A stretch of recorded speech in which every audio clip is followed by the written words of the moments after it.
മലയാളികളെ ഏറ്റവും കൂടുതൽ സ്വാധീനിച്ച റിയാലിറ്റി ഷോ ആണ് ബിഗ് ബോസ്.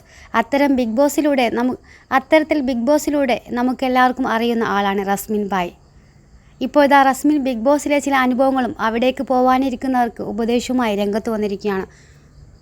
ബിഗ് ബോസിൽ ഫെയിം കിട്ടുമെന്ന് കരുതി പോകുന്നവരോടാണ് റസ്മിൻ്റെ ഉപദേശം. മാത്രമല്ല, ബിഗ് ബോസ് വിമർശകർ നിരന്തരം ചോദിക്കുന്ന ഒരു ചോദ്യമുണ്ട്: ഈ ബിഗ് ബോസ് സ്ക്രിപ്റ്റഡ് ആണോ എന്ന്. അതിനുള്ള ഉത്തരവും റസ്മിൻ നൽകിയിട്ടുണ്ട്. ബിഗ് ബോസിൽ പോവാൻ ആഗ്രഹിക്കുന്നവരാണെങ്കിൽ നിങ്ങൾ എന്തു വന്നാലും ജീവിതത്തെ ആ രീതിയിൽ നോക്കിക്കാണുന്നവരോ അല്ലെങ്കിൽ എന്ത് സംഭവിച്ചാലും പോസിറ്റീവ് ആയിട്ടുള്ളവരോ ആണെങ്കിൽ മാത്രം പോവുക. അല്ലെങ്കിൽ എനിക്ക് രക്ഷപ്പെടണം, അല്ലെങ്കിൽ ഫെയിം വേണം, പോസിറ്റീവുകൾ മാത്രം കാണിച്ചു നിൽക്കുമെന്ന് കരുതി പോരുന്നവർ ആണെങ്കിൽ പെടുമെന്ന് തന്നെ ഉറപ്പാണ്. പോസിറ്റീവ് ഒന്നും അവർ ഇടുകയില്ല. കാരണം പുറത്തിരിക്കുന്ന ആളുകൾക്ക് ഇഷ്ടം അടിയും ഇടിയും കുത്തുമൊക്കെയാണ്. അതുകൊണ്ട് തന്നെ അത്തരം കണ്ടൻറ്റുകളായിരിക്കും കൂടുതൽ ഇടുക. കുറേ പേർ ചോദിക്കുന്നുണ്ട് ഇത് സ്ക്രിപ്റ്റഡ് ആണോ എന്നൊക്കെ. ഇല്ല, ഒരിക്കലും അതങ്ങനെയില്ല. ഒരു ദിവസം 2 ദിവസമൊക്കെ ആണെങ്കിൽ നമ്മൾ കോൺഷ്യസ് ആയിരിക്കും, ആളുകൾ കാണുന്നതൊക്കെ ഓർത്തിട്ട്. ആദ്യമൊക്കെ ആലോചിക്കും ക്യാമറയുണ്ടെന്നൊക്കെ. നമ്മൾ സംസാരിക്കുമ്പോൾ ആണെങ്കിലും നമ്മുടെ നടത്തമാണെങ്കിലും അതങ്ങനെയാണ്. എന്നാൽ കുറച്ച് ദിവസം കഴിഞ്ഞാൽ നമ്മൾ അത് തന്നെ മറന്നു പോകാറുണ്ട്.